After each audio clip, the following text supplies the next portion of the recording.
At my son's kindergarten play, Maya Mile turned to the woman next to her and said, "He'd be doing better if his mother was smarter." She didn't know that woman was my boss. My husband tried to laugh it off. I didn't. I requested a transfer the next week, doubled my salary, and moved cities. Months later, she asked if I could help her find a job where I worked. I sent her a link to a career counseling service. Not mine. I didn't expect the fallout to stretch so far, but it did. After I sent Janice that link, I felt a sense of peace for about a day. Then the text started.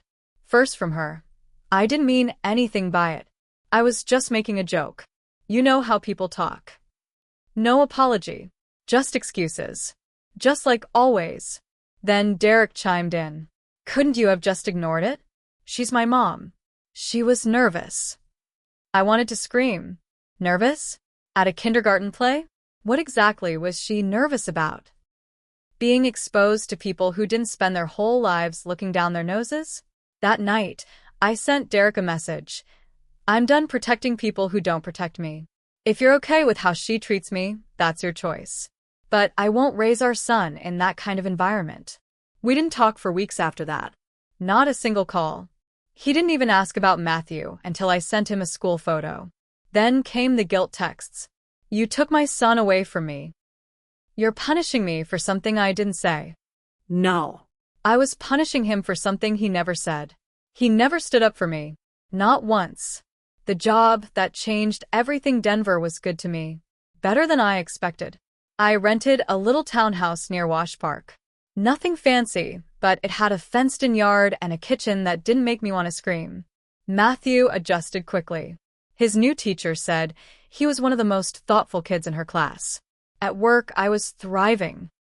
Rachel introduced me to people with real power, and I was doing more than just surviving. I was building something. I stopped feeling like a teacher turned project manager. I felt like I belonged.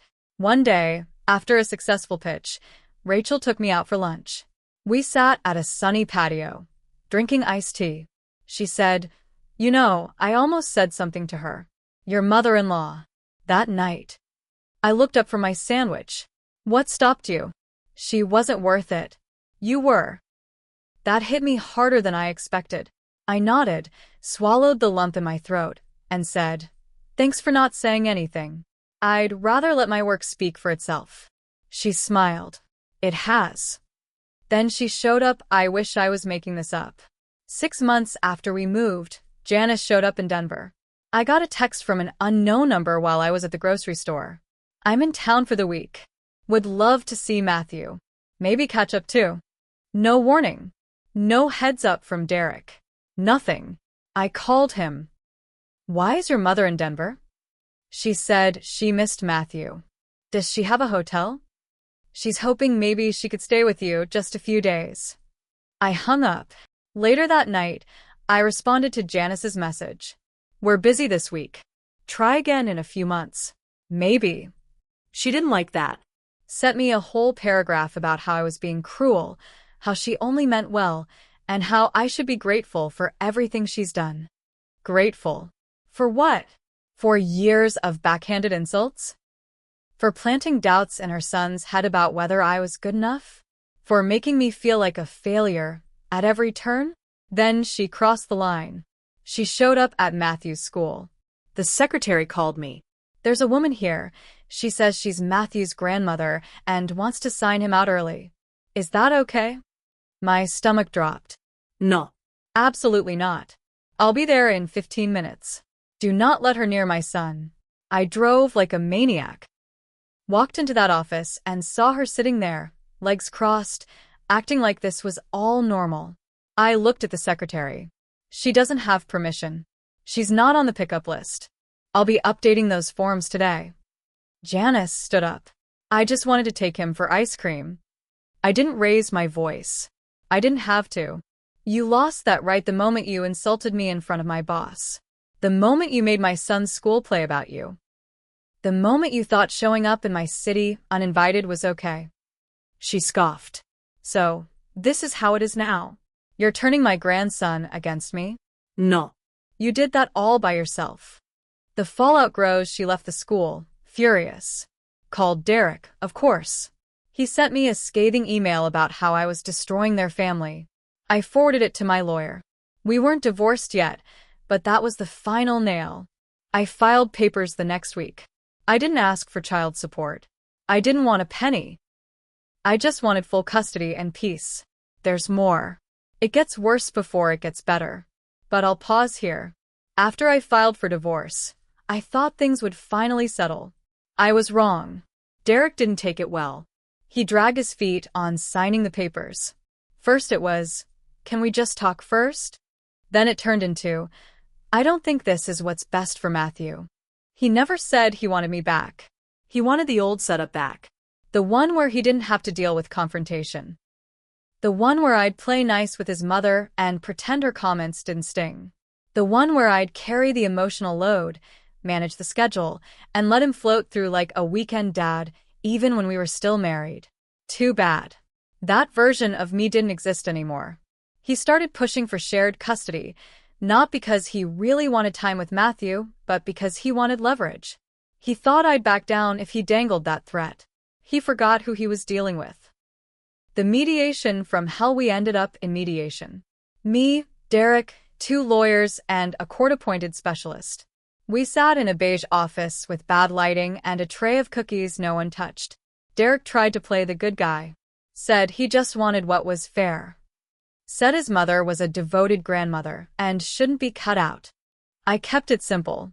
This isn't about revenge. It's about stability. I want full legal custody with supervised visits until we figure out boundaries. His mother came to our son's school without my permission. That crosses a line. The mediator asked if Janice had a history of crossing boundaries. I pulled out a folder. I had printed screenshots of her texts, copies of emails, even statements from Matthew's old teacher about how Janice would show up unannounced or make rude comments during school events. I slid them across the table. The specialist looked at Derek. "Did you know about these?" He looked at the papers, then looked down. Didn't say a word. The bombshell that night, after mediation, I got a call. It was from my aunt in Evansville. She told me Janice had been talking to people back home, spreading lies. She was telling people I had moved to Denver to get away from Derek's infidelity, that I had a mental breakdown and left in a fit of rage, that I was unstable. She said I was keeping Matthew hostage. I saw red. I knew she was a gossip. But this was targeted. I didn't call her. I didn't yell. I didn't confront her at all. Instead, I called my company's legal department. I asked them about defamation. I asked about restraining orders. I started a file. I also emailed Rachel and explained the situation. She read every word and said, "I've got your back. Whatever you need." That night, I updated my will. I listed who could and could not have access to Matthew if something happened to me. Janice's name was in bold, with a giant X next to it. The career twist. A few weeks later, out of nowhere, I got a message from a recruiter. Big tech firm. Even bigger job. They said they found me through someone I used to work with. Turns out, Rachel had recommended me for the role. It would be a step up. More money. More flexibility. And the kicker? They had a full relocation package if I wanted to move again. I hadn't planned on moving. But now?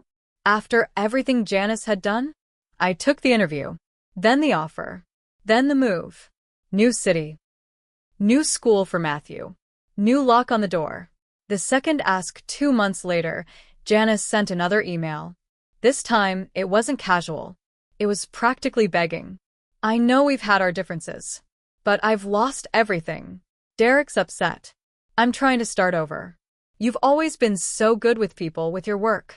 Could you maybe help me get in somewhere, just something small?" I'm desperate. I stared at that email for a long time. Then I replied. "Here's a link to a great career counseling service.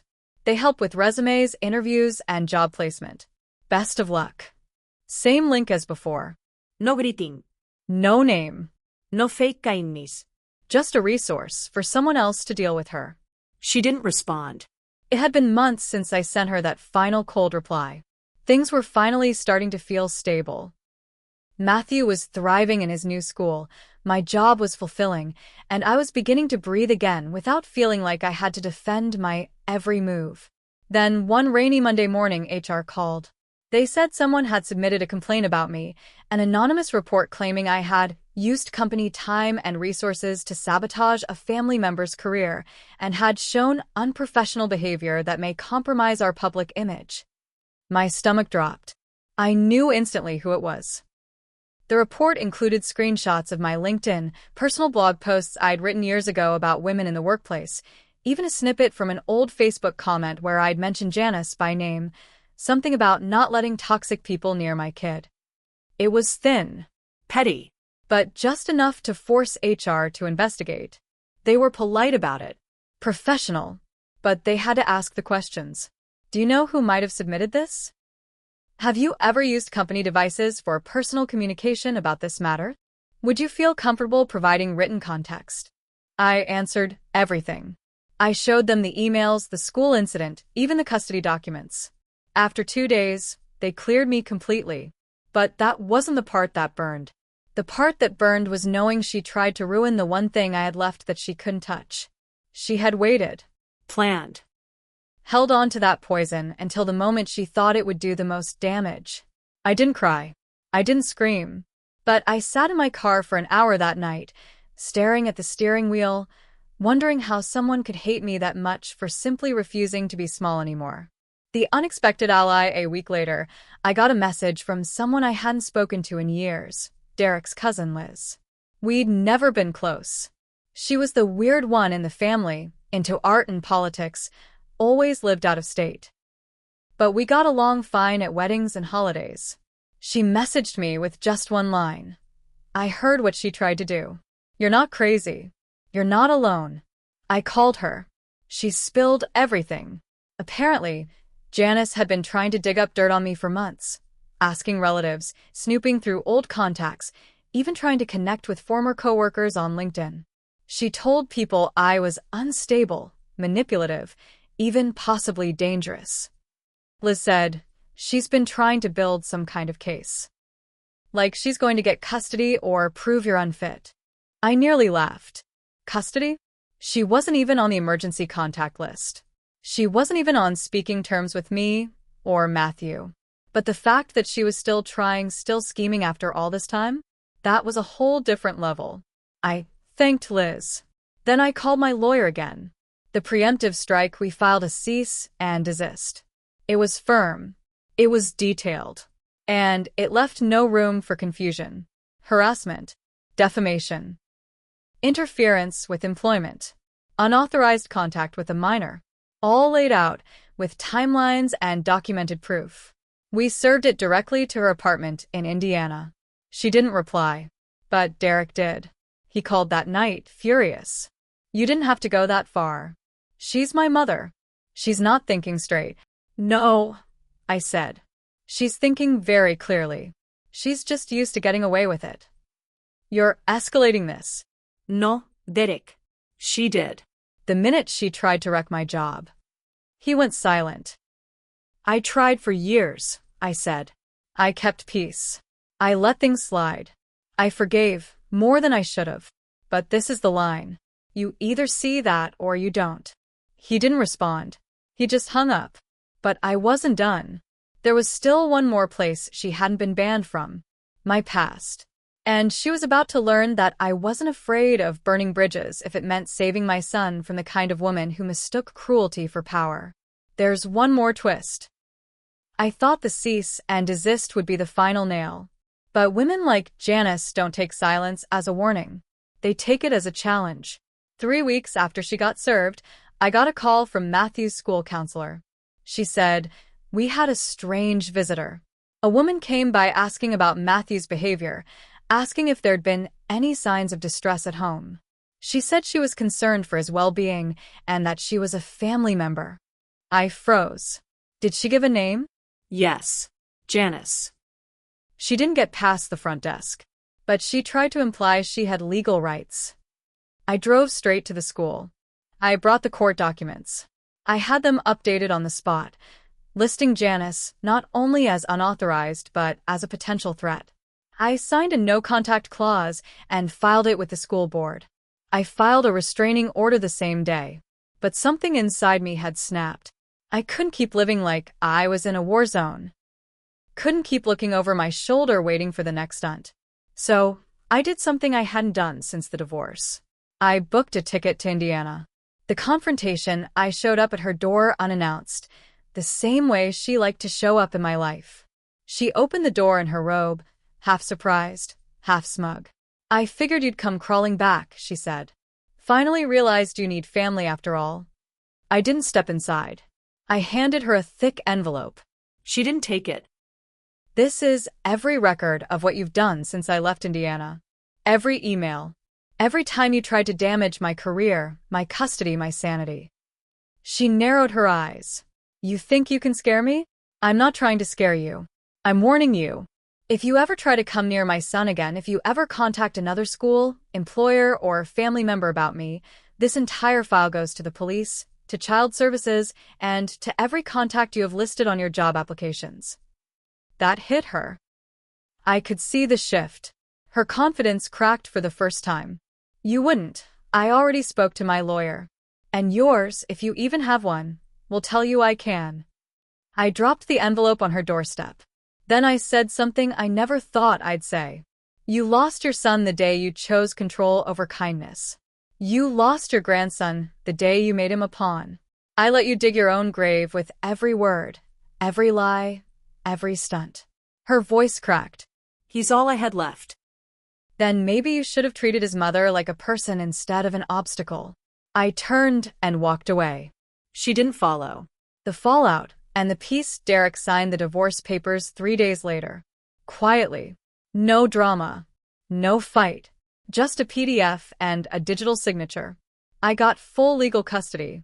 No visitation rights for Janice. No more shared holidays. No more surprise calls. I changed our last names.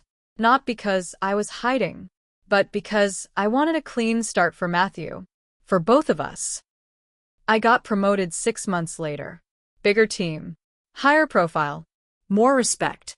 One night, Matthew asked, "Why don't we see Grandma anymore?"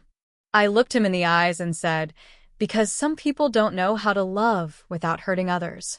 And our job is to protect ourselves and the people we care about." He nodded. That was enough for him. Janice tried to get another job. Word got around. I never had to say a thing. Her reputation carried itself. She never contacted us again. Sometimes, revenge isn't loud. It's not about slamming doors or screaming matches. Sometimes, it's watching someone slowly realize they taught you how to walk away. And that you finally did.